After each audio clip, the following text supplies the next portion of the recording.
Hi friends, welcome to my channel. ఈరోజు strawberry milk shake ఎలా తయారు చేయాలో చూద్దాం. దానికి కావాల్సిన పదార్థాలు: స్ట్రాబెర్రీస్,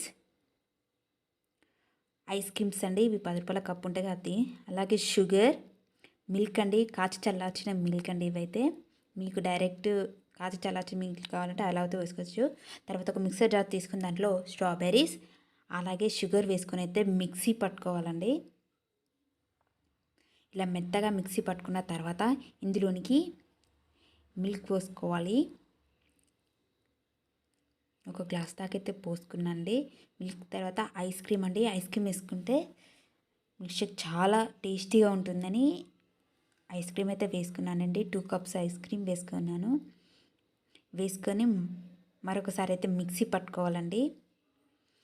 ఇలా మిక్సీ పట్టుకున్న తర్వాత ఈ జ్యూస్ని ఒక గ్లాస్లో సర్వ్ చేసుకుంటే మనకి స్ట్రాబెర్రీ మిల్క్ షేక్ తయారవుతుంది ఫ్రెండ్స్. స్ట్రాబెర్రీ మిల్క్ షేక్ ఎలా తయారు చేయాలో చూస్తారు కదా. పిల్లలకి ఇట్లా స్ట్రా వేసి తాగిస్తున్నారనుకో చాలా చక్కగా తాగేస్తారు ఫ్రెండ్స్. ఈ వీడియో మీకు నచ్చినట్లయితే లైక్ చేయండి, షేర్ చేయండి, ఛానల్ సబ్స్క్రైబ్ చేసుకోండి. Thank you for watching.